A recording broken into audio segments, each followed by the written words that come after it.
More now on the president's willingness to cancel an upcoming referendum on whether he should be allowed to seek a third term of office if that referendum is standing in the way of judicial and political reforms. It's one of our top stories from Colombia this Thursday afternoon. I'm Brian Andrews reporting from Bogota. Let's go ahead right now and bring in our political analyst, Luis Fernando Restrepo. He's going to help us understand what all of this means. Luis Fernando, this sounds very complicated. The president against the Congress. How do you break it down? Basically, the followers of Álvaro Uribe has been collecting signatures for the last 6 months. Now they got 4 million signatures. They have presented into the Congress a project of referendum. It means that the Congress has to study to reform an article to allow the President Álvaro Uribe to run for the third re-election. The Congress has accepted that project with the signatures.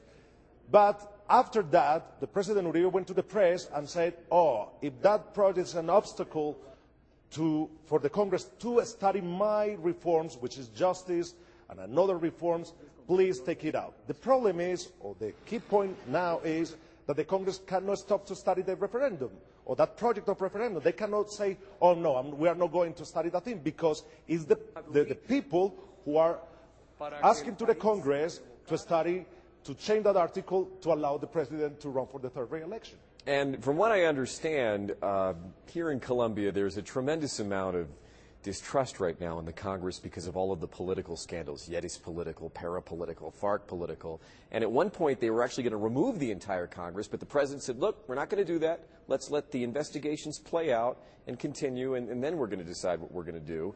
And how does all of that factor into this? I mean, it's next month will be really interesting here in Colombia because, as you said, the Congress is under pressure.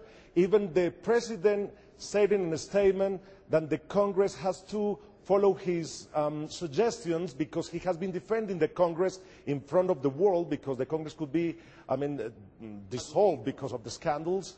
And it's going to be really interesting the following months here in Colombia, Brian. Okay, Luis Fernando Restrepo, the director of our Zoom Noticias program on the new RCN 24-hour channel. Thank you for your commentary.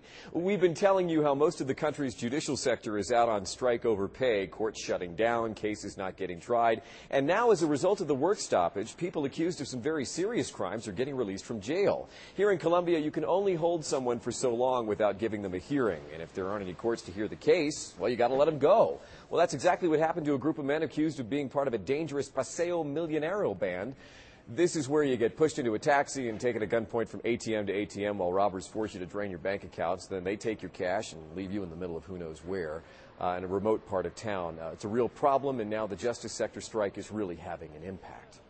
The news continues in Cali now. Residents of one neighborhood called Puertas del Sol have a dilemma, thanks to what they say was a bad planning decision by the city 20 years ago. How'd you like to have a power pole blocking your front door, or a spaghetti tangle of wires next to a transformer in front of your bedroom window?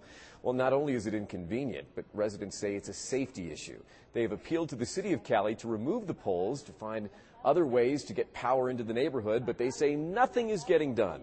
The same type of situation allegedly exists in Villa del Rio in the south of Bogota. Residents complain, and nothing happens. In one of Medellin's poorest neighborhoods, what's called the Comuna Oriental near the Metro Cable, residents have taken it upon themselves to bring some life and color to their homes. There's a new program from the mayor's office there called Urban Galleries, in which neighbors paint murals on the sides of their apartment buildings and homes. And that's exactly what's happening in this Medellin neighborhood. The painters want their urban art to represent parts of their lives. For example, painting family pictures, even pictures of pets on the side of buildings. The response has been great. The neighbors love it, and they say the art gives a unique signature to their street. And speaking of art, we've got body painting happening up on the coast. No, we're not talking about tattoos. A local artist from Barranquilla is calling up the sexiest women in the city because he wants to paint on their behinds, or as we say in Spanish, nalgas. Yeah, go figure. Let's go ahead and bring in Weekend Edition anchor Richard Emblin. He's the editor of Bogota City Paper. He's going to be bringing us up to speed on what's happening in Bogota for Saturday and Sunday. Richard, what's coming up? Well, thank you very much, Brian. I am here to present what, of course, is going to be a wonderful weekend in Bogota.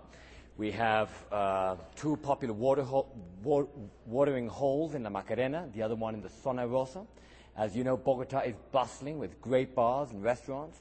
And we will also talk about Colombia's love affair with soccer, or football as you call it. It's a little bit of a terminology thing there, even though Team Colombia lost this week against Chile. Now, guys, that's all coming up for you, with me, starting Saturday morning here on rcnnews.tv. Brian, back to you. Okay, thank you very much, Richard Emblin, the editor of Bogota City Paper. Richard, you got your paper with you? Absolutely. Fresh out of the oven, Brian. The latest edition.